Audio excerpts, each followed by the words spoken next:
40 years ago, police in Philadelphia converged on the headquarters of the radical black liberation group MOVE in a bid to evict them from their communal home. What followed was one of the most dramatic shootouts of the black liberation struggle. As gunfire was exchanged, police officer James Ramp was killed. 2 years later, 9 members of the group were collectively convicted for his murder. 4 decades on, most remain behind bars, but one family has finally been reunited. After his wife was released just a few months ago, Mike Africa Sr. is now also free. Well, their son, Mike Africa Jr., was actually born behind bars and has spent his life fighting for his parents' release. And he joins us now from Philadelphia. Good to have you on the program, Mike. It must be a time of relief for you, jubilation. You were reunited with your mom a few months ago, reunited with your dad just a few weeks ago. Tell me how you feel. It is a big relief. After so many years of fighting for my parents to be released, it is a big relief, but we do have to keep in mind that there are still other people and families that have not been reunited. So we're still working, as we are feeling this joyous moment, this victory, we are still keeping in mind that the other people needs to be released as well. Do you believe that it's inevitable that they will be released soon?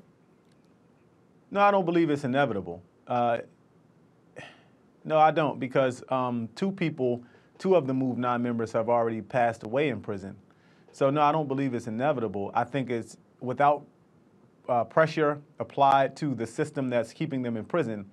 I think that without that pressure, the system will try to keep them in prison for the rest of their lives. Help us understand what your mom and dad think about the world that they've been released back into. Things are really different compared to 40 years ago, right?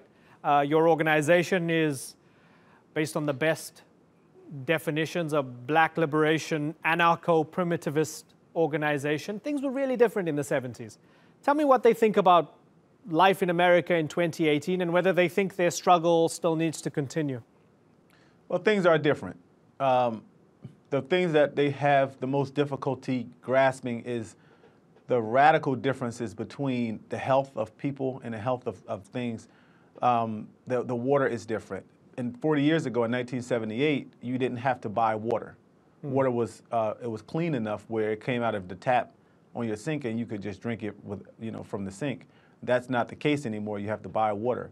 So that's a big difference. The technology is different. The cell phones, and then just the way people do things. The speed of life is different. So, we talk about it in the house and describe it as being like a time capsule that they were in, because a lot of things that we use, that we see every day, that we've kind of grew into the way the world is, they had no knowledge of it. And for them, it's like Home Depot didn't exist. Walmart didn't exist, so just things that we deal with every day or are around every day that we know of every day, they can't really understand it.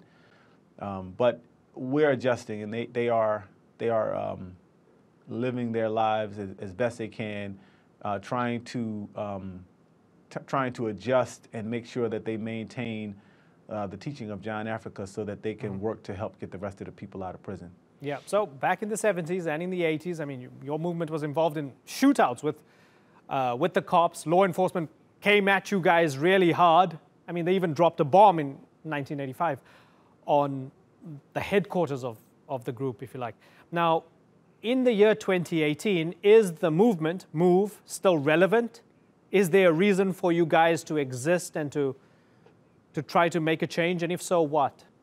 Well, yeah, the organization's core belief is life. And we believe that life needs to be free from sickness, from disease. We believe that life needs to be free from prisons. And all those things are worse now than they were before. MOVE, John Africa's teaching, has never been more important, because the things that John Africa talked about, freedom, freedom for life, period, is a thing that we deal with now. I mean, when you talk about mass incarceration, when you talk about the animals that are enslaved, that are put in zoos and prisons, when you talk about the water that is polluted, when you talk about people that are more degenerating, their health is degenerating at a much more rapid rate. Obesity is a problem, alcoholism, drug addiction, all these things that are here now are the things that John Africa was talking about working to solve. And those things are worse now than they were before. So the need for change for the better is even more so than it was in 1978. Do you have more or less trust for law enforcement, the same law enforcement that released your parents in the past few months? I don't have any trust or mistrust for anyone until they show me the example that as to which they follow. You know, if you show me an example of trust, then I'll treat you and deal with you based on that. If you show me an example of mistrust, then that's the way that I'll deal with it. I mean, there are some police officers who are supportive of MOVE, and there are some that are not. And I don't look at police as all bad and just blanketly say all police are bad and they should be, you know, no, it's not like that with MOVE. If you do what's right, if you're willing to, you know, be okay with us, then we're willing to be okay with you. This is not, it's not like racism where, you know, one race of people hate another race of people and it doesn't matter who they are or what they do or what they're about.